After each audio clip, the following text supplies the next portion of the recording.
Definition of linguistics यानी भाषा विज्ञान की परिभाषा। भाषा विज्ञान भाषा और उसकी संरचना का वैज्ञानिक अध्ययन है। इसमें कई तरह के विषय और उपक्षेत्र शामिल हैं जो भाषा के विभिन्न पहलुओं का विश्लेषण करते हैं, जिसमें इसकी ध्वनियाँ, अर्थ, संरचना और सामाजिक कार्य शामिल है। भाषा विज्ञान यह समझने का प्रयास करता है कि भाषाएं कैसे बनती हैं, वे कैसे विकसित होती हैं, उनका उपयोग कैसे किया जाता है और मानव मस्तिष्क द्वारा उन्हें कैसे संसाधित किया जाता है। भाषा विज्ञान के प्रमुख उपक्षेत्र। पहला है फोनेटिक्स, मानव भाषण की भौतिक ध्वनियों का अध्ययन, जिसमें उनका उत्पादन, संचरण और धारणा शामिल है। दूसरा है फोनोलॉजी, किसी विशेष भाषा या भाषाओं में ध्वनियाँ कैसे कार्य करती है, इसका अध्ययन, जिसमें ध्वनियों को पैटर्न और प्रणालियों में व्यवस्थित करना शामिल है। तीसरा है आकृति विज्ञान, शब्दों की संरचना और शब्द निर्माण के नियमों का अध्ययन, जिसमें उपसर्ग, प्रत्यय, मूल और विभक्तियों का विश्लेषण शामिल है। चौथा है वाक्य विन्यास, शब्दों के निर्माण का अध्ययन, वाक्यों की संरचना को नियंत्रित करने वाले नियमों और सिद्धांतों का अध्ययन, जिसमें शब्द क्रम और शब्दों के बीच संबंध शामिल है।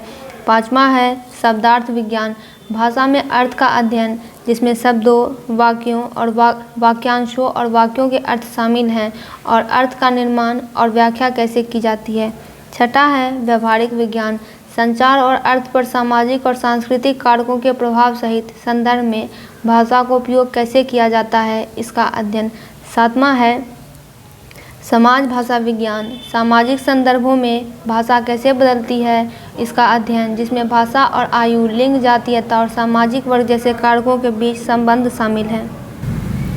आठवां है मनोभाषा विज्ञान, भाषा अधिग्रहण, उत्पादन, समझ और भंडारण में शामिल संज्ञानात्मक प्रक्रियाओं का अध्ययन।